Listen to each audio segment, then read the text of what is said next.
سرسبز اس گلزار کے یہ پھول ہے عطار کے، مردہ دلوں کو دے جلا، ہادی ہے طلبگار کے، طلبگار کے۔ الحمدللہ رب العالمین والصلاة والسلام علی خاتم النبیین، اما بعد فاعوذ باللہ من الشیطان الرجیم، بسم اللہ الرحمن الرحیم، الصلاة والسلام علیک یا رسول اللہ وعلی آلک واصحابک یا حبیب اللہ، الصلاة والسلام علیک یا نبی اللہ وعلی آلک واصحابک یا نور اللہ۔ رسالہ ضیاء درود السلام پیج نمبر 2 سے فرمان مصطفیٰ صلی اللہ علیہ وسلم، مسلمان جب تک مجھ پر درود شریف پڑھتا رہتا ہے فرشتے اس پر رحمتیں بھیجتے رہتے ہیں۔ اب بندے کی مرضی ہے کم پڑھے یا زیادہ۔ صلو علی الحبیب صلی اللہ علی محمد۔ جو ایک جہالت کا دورہ ہے، تو ہم دعوت اسلامی میں رہ کر کس طرح دینی کام کریں کہ وہ جہالت دور ہو جائے اور مساجد آباد ہوں، نمازیں پڑھنے لوگ آئیں اور دینی کام کریں، قرآن پاک کی تعلیم عام ہو۔ وہ کون سے اصول ہیں، کون سے مدنی پھول ہیں، آپ ارشاد فرمائیں کہ جو ہم سب مل کر ایک کوارڈینیشن کر یہ جہالت دور کر سکتے ہیں؟ اللہ اللہ، ہم کو مطلب نرمی سے محبت سے کوشش کرنی ہے کہ اچھے الفاظ کا انتخاب کرنا ہے، تاکہ کوئی مطلب یہ نہیں کہ ہم سے مطلب دور نہ ہو، اس کا دل بھی نہ دکھے، تو جھٹکا بھی نہ لگے، چوک بھی نہ لگے اس کو۔ تو بگاڑ ہر طرف ہے، گناہوں کا سیلاب چاروں طرف آیا ہوا ہے، تو ہمیں حکمت عملی سے سب کو مطلب قریب لانا ہے۔ تو یہ اصل کام تو دیکھو کرنے سے ہوگا۔ حالات تو واقعی اس ہیں کہ کلمہ پڑھنا بھی نہیں آتا، ایسے بھی لوگ ملیں گے آپ کو۔ سندھ تو سندھ، کراچی میں بھی بولتے ہیں وہ اندرون سندھ، لیکن ایکچولی یہ سندھ ہے، کراچی۔ اور میں ان مانو کر سندھی ہوں کہ میں کراچی میں پیدا ہوا ہوں، اگرچہ ہم لوگ مہمان ہیں، ہمارے باپ دادے ہجرت کر کے آئے تھے، لیکن کیا دعوت اسلامی میں سندھی، پنجابی، پٹھان، اس میں کوئی تعصب ہے نہیں، سب ایک ہی ہیں ہم لوگ۔ جو عربی آقا کا کلمہ پڑھتا ہے ان کے دامن سے وابستہ ہے، ہمارے سر کا تاج ہے۔ اور اگر ہمارا سگا بھائی ہے اور اگر وہ آقا کا نہیں ہے تو ہمارا نہیں ہے، صلی اللہ علیہ وسلم، ہے نا، اپنا رشتہ ایمانی رشتہ مضبوط۔ خیر، تو یہ کہ کام تو کرنے کی ضرورت ہے، وہ کام کرنے سے ہوتا ہے، خالی کوڑنے سے نہیں ہوتا۔ ہم پہلے کوڑتے رہتے تھے، یوں ہونا چاہیے، یہ ہو گیا تو وہ ہو گیا، لیکن جب سے اللہ نے توفیق دی اور یہ سعادت بخشی اور موقع عطا فرمایا تو الحمدللہ آپ کے سامنے، تو آپ جب کریں گے انشاءاللہ کام، تو علم کا نور پھیلے گا، لوگوں کی جو معلومات کی کمی ہے وہ دور ہوگی، نمازیں درست ہوں گی، بے نمازی نمازی بنیں گے، اور عبادات کی جو غلطیاں ہیں وہ بھی دور ہوں گی۔ آپ کے اپنے جامعات المدینہ بھی مزید بھریں گے، مدارس المدینہ میں بھی مزید اضافے ہوں گے، مزید نئے نئے کھلیں گے جامعات المدینہ وغیرہ۔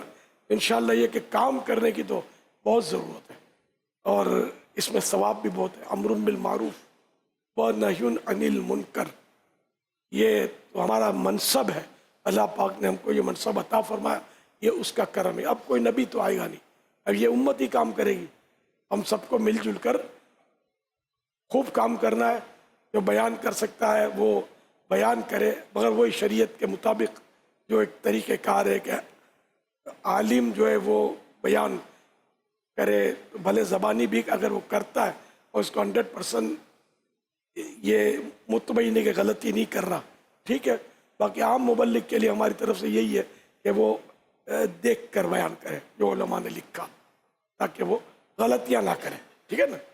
تو اس طرح مطلب کوشش کریں، درس جاری کریں، 12 دینی کام کی دھوم دھام مچائیں، مدنی قافلے میں سفر اختیار کریں. سفر سے جو کام ہوتا ہے نا، بس 3 دن کا مدنی قافلہ آپ کا کسی گاؤں میں جائے گا نا، تو وہاں پتہ چلے گا کہ مسجد کو تالا ہے یا کیا.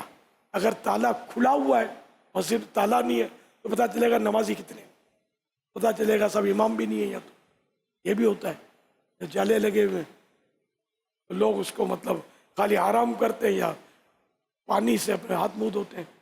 نمازی بہت کم ہے. تو آپ کو تجربہ ہوگا اس کا. یہ سب جا کر آپ قافلے میں سفر کریں گے نا، مدنی قافلے میں، تو انشاءاللہ خوب کام کریں گے. تو اساتذہ کرام بھی مدنی قافلے میں سفر کریں، طلباء کرام بھی کریں، اور دیگر ہمارے اسلامی بھائی ہیں وہ بھی کریں. خوب مل جل کے انشاءاللہ آپ 12 دینی کام اٹھا لیں گے نا، تو انشاءاللہ یہ علم کا نور جو پھیلے گا، تو علم کا نور جب پھیلے گا تو اندھیرے دور ہو جائیں گے، روشنی ہر طرف ہو جائے گی انشاءاللہ.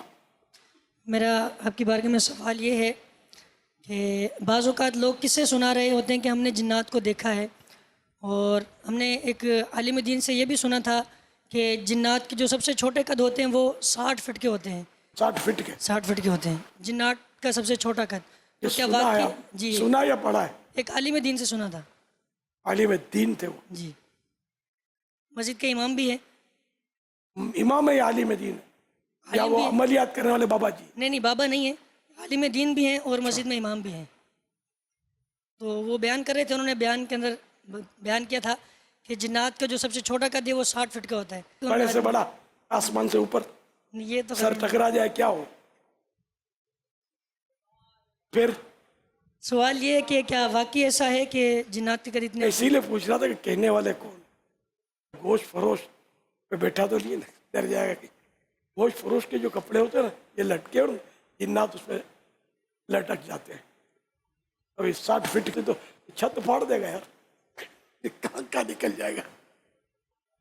تو جنات کو دیکھا کس نے جو قد کی پیمائش کرے گا؟